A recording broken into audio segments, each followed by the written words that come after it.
नमस्कार विद्यार्थी मित्रांनो, आज मी तुमच्यासाठी एक ट्रिक घेऊन आलो आहे की ज्या संख्येच्या एकक स्थानी 1 व दशक स्थानी 0 हे अंक असतात त्या संख्येचा गुणाकार आपण अवघ्या 10 सेकंदाच्या आत कसे करू शकतो हे मी आज तुम्हाला सांगणार आहे।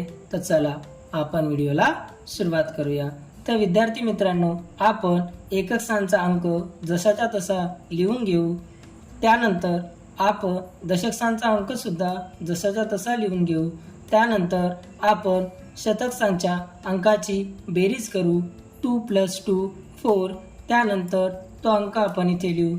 त्यानंतर आपण शतक स्थान आणि एकक स्थान या दोन अंकाचा गुणाकार करू।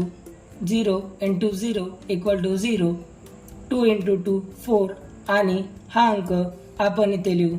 तर आपल्याला आपल्या प्रश्नाचे उत्तर मिळून जाईल। तर चला आपण दुसरा प्रश्न सोडवू। तर आपण एकक स्थानचा अंक जसाच्या तसा इथे लिहू। त्यानंतर आपण दशक स्थानचा अंक सुद्धा इथे जसाच्या तसा लिहू। त्यानंतर शतक स्थानच्या अंकांची आपण बेरीज करू। 5 + 5 10 आणि 0 आपण इथे लिहू आणि हा 1 कॅरी इथे लिहू। त्यानंतर आपण शतक स्थानच्या आणि दशक स्थानच्या अंकांचा गुणाकार करू।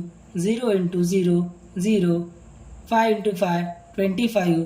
विद्यार्थी मित्रांनो, आपल्याला इथे मल्टिप्लिकेशन डायरेक्ट करायचं आहे युनिट प्लेसच्या अंकाचे आणि 10 प्लेसच्या अंकाचे।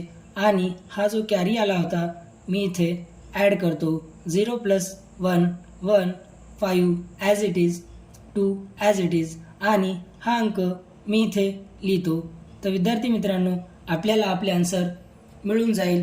तुम्हाला माझी ट्रिक कशी वाटली मला कमेंट बॉक्समध्ये नक्की कळवा आणि तिसऱ्या प्रश्नाचे उत्तर सुद्धा। थँक्यू।